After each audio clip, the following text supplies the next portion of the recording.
Toxic ಕಾಲ್ ಧೂಳ್ ಸಮಕ್ಕೂ ಯಾವ್ದು cinema ಇಲ್ಲ sir. ಬೇರೆ ಇಂಡಸ್ಟ್ರಿಗೆ ಈ ತರ ಒಂದು ಸಿನಿಮಾ ಮಾಡಷ್ಟು ತಾಕತ್ತು ಇಲ್ಲ, ಧೈರ್ಯನೂ ಇಲ್ಲ ಸರ್. ಗುರು ಇದೇ ಮಾತನ್ನ ಬೇರೆ ಭಾಷೆಯವ್ರು ಹೇಳ್ತಿದ್ರೆ ನಮ್ಮಲ್ಲೇ ಕೆಲವರು ಕಣ್ ಬಿಟ್ಕೊಂಡು ನೋಡ್ತಾ ಇದ್ರು, ವಾವ್ ಎಂತ ಸಿನಿಮಾ ಅಂತ ಹೊಗಳ್ತಾ ಇದ್ರು. ಆದ್ರೆ ಇಲ್ಲಿ ಕೆಲವರು ಈ ರೀತಿ ಹೇಳ್ತಾ ಇದ್ದಾರೆ ನೋಡಿ. ಸೊ ಇಲ್ಲೊಬ್ಬ ಮಹಾನ್ ಭಾವ ಹೀಗೆ ಹೇಳ್ತಾ ಇದ್ದಾನೆ ನೋಡಿ, ಯಾಕೋ ಮೂವಿ ದಬ್ಬಾಕೊಳ್ಳೋ ಲಕ್ಷಣ ಎಲ್ಲ ಕಾಣ್ತಿದೆ, ಸಾಂಗ್ ಏನ್ ಚೆನ್ನಾಗಿದೆ ಗುರು ಅಂತ ಕೇಳ್ತಾ ಇದ್ದಾನೆ.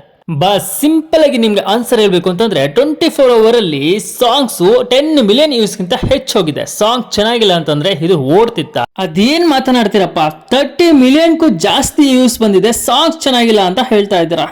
ಇಲ್ಲೊಬ್ರು ಹೇಳ್ತಾ ಇದ್ದಾರೆ ಏನು ಓಲ್ಡ್ ಬಿಡ್ತೀರಪ್ಪ ಅಂತ ಹೇಳ್ತಾ ಇದ್ದಾರೆ. ಅಲ್ಲ ಗುರು, ಓಲ್ಡ್ ಬಿಡೋಂಗಿದ್ರೆ ಯೂಟ್ಯೂಬ್ನಲ್ಲಿ ರೆಕಾರ್ಡ್ನ ನೀನೇ ಚೆಕ್ ಮಾಡ್ಬಿಟ್ಟು ಹೇಳು. ಆ ರೆಕಾರ್ಡ್ ನೋಡ್ಬಿಟ್ಟು ಓಲ್ಡ್ ಬಿಡ್ತಾರೆ ಅಂತ ನಿನಗೆ ಅನಿಸ್ತಾ ಇದೆಯಾ? ನಿನಗೆ ಮೂವಿ ಬಗ್ಗೆ ನಾಲೆಡ್ಜ್ ಇಲ್ಲ ಅಂದ್ರೆ ಸುಮ್ಮನೆ ಇರೋ. ಇದಿಷ್ಟೇ ಅಲ್ಲ ಗುರು, ಇನ್ನೂ ಒಬ್ರು ಈ ರೀತಿ ಹೇಳ್ತಾ ಇದ್ದಾರೆ, ಸ್ವಲ್ಪ ಓವರ್ ಆಯ್ತು ಅಂತ ಹೇಳ್ತಾ ಇದ್ದಾರೆ. ಸ್ವಲ್ಪ ಅಲ್ಲ ಗುರು, ಜಾಸ್ತಿನೇ ಓವರ್ ಆಯ್ತು. ನೀವು ಇದೇ ಸಿನಿಮಾನ ತೆಲುಗುನವರು ಬೇರೆಯವರು ಮಾಡಿದ್ರೆ ಬಾಯ್ ಬಿಟ್ಕೊಂಡು ನೋಡ್ತಾ ಇದ್ರಿ. ಇದು ನಮ್ಮ ಕನ್ನಡದವ್ರು ಮಾಡಿದಾರಲ್ಲ, ಅದಕ್ಕೆ ಕೆಲವ್ರು ಹೀಗೆಲ್ಲ ಮಾತನಾಡ್ತಿದ್ದಾರೆ ಅನ್ಸುತ್ತೆ.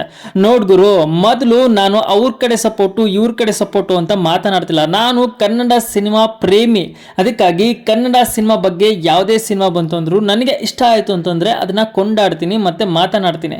ಸೊ ಈ ವಿಚಾರದಲ್ಲಿ ನಾನು ಏನ್ ಹೇಳ್ತಾ ಇದ್ದೀನಿ ಅಂತಂದ್ರೆ, ನೀವು ಈ ತರ ಎಲ್ಲ ಮಾತನಾಡೋ ಬದಲು ನಮ್ಮ ಕನ್ನಡ ಸಿನಿಮಾ ಯಾವ ಲೆವೆಲ್ಗೆ ಯಾವ ರೇಂಜ್ಗೆ ಬೆಳೀತಿದೆ ಅನ್ನೋದನ್ನ ಯೋಚನೆ ಮಾಡಿ ಮಾತನಾಡಿ. ಇವತ್ತು ನಮ್ಮ ಕನ್ನಡ ಸಿನಿಮಾ ಹೊರ ರಾಜ್ಯದಲ್ಲಿ ಎಷ್ಟು ಹವಾ ಸೃಷ್ಟಿ ಮಾಡ್ತಿದೆ.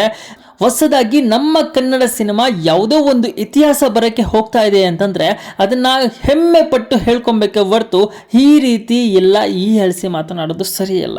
ಸೊ ಟಾಕ್ಸಿಕ್ ವಿಚಾರದಲ್ಲಿ ನಿಮಗೆ ಏನಾದರೂ ಡೌಟ್ ಇತ್ತು ಅಂತಂದ್ರೆ ಈಗಾಗಲೇ ಬರ್ತಿರುವ ಟ್ರೆಂಡಿಂಗ್ ಟಾಪಿಕ್ಗಳನ್ನ ನೀವು ಚೆಕ್ ಮಾಡಿ. ಟಾಕ್ಸಿಕ್ ನಂಬರ್ 1 ಟ್ರೆಂಡಿಂಗ್ ಅಲ್ಲಿದೆ.